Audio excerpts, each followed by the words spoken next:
তাফতারিকু উম্মতি আলা 73 মিল্লাহ কুল্লুহুম ফিন-নারি ইল্লা মিল্লাতান ওয়াহিদা ক্বালু ওয়া মান হিয়া ইয়া রাসূলুল্লাহ ইয়া হাবিবাল্লাহ সাল্লাল্লাহু আলাইহি ওয়াসাল্লাম ক্বাল মা আনা আলাইহি ওয়া আসহাবি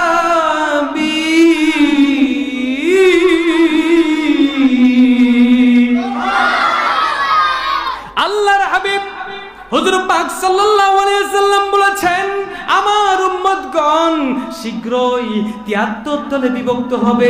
কুল্লুহুম ফিন্নার, সকল দল জান্নাতি না জাহান্নামী। নার মানে কি? হ্যাঁ, জাহান্নাম।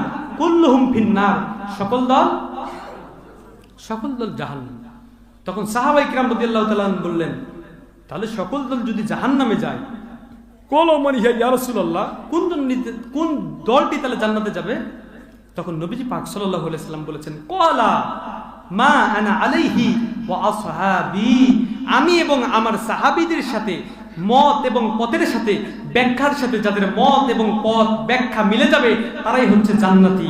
তার মানে বোঝা যায় নবীজি পাক সাল্লাল্লাহু আলাইহি ওয়াসাল্লাম যে ব্যাখ্যা দিয়েছেন, সাহাবায়ে কিরাম রাদিয়াল্লাহু তাআলা আনহুম যে ব্যাখ্যা দিয়েছেন, ওনারা যে মত পোষণ করেছেন, ওনারা যে আমল করেছেন, সেই আমল যাদের সাথে মিল থাকবে, সেই আমলের সাথে যাদের মিল থাকবে তারাই মাত্র জান্নাতি, অর্থাৎ আহলে সুন্নাত ওয়াল জামাত।